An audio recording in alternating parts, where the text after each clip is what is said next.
us. So systems work how you design them to work, even if you didn't know that.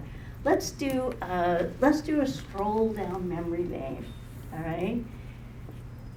By the way, could you raise your hand if you're pretty well versed in ESG? Raise your hand. Okay, all right.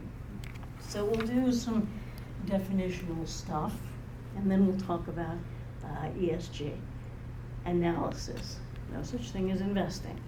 All right? Environmental, social, and governance factors are critical in terms of understanding the risks and the potential rewards associated with corporate activity. The G, governance, is first among equals. All right? Governance.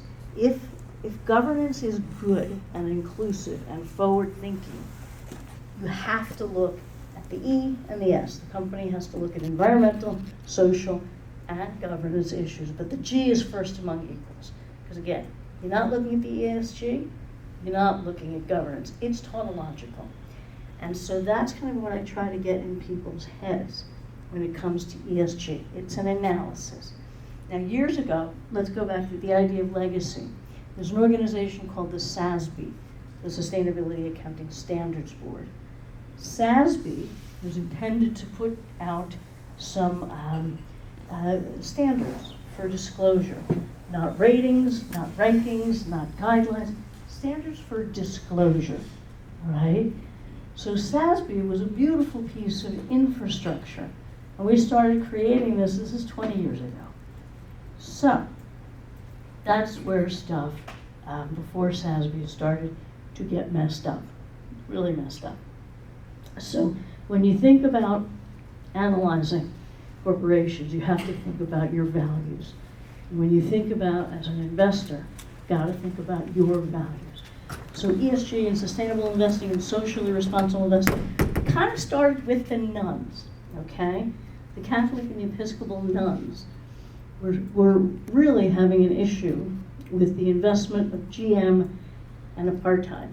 GM was investing, and the Catholic nuns were like, this is not consistent with our values.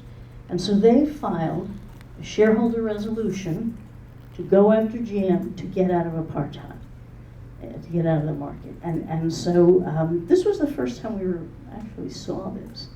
And it was a big deal, right?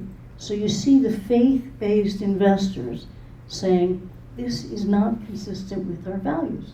We're divesting. And that was pretty cool, because they were loud about it with a shareholder resolution. So the faith-based is where kind of sustainable and SRI and ESG kind of started.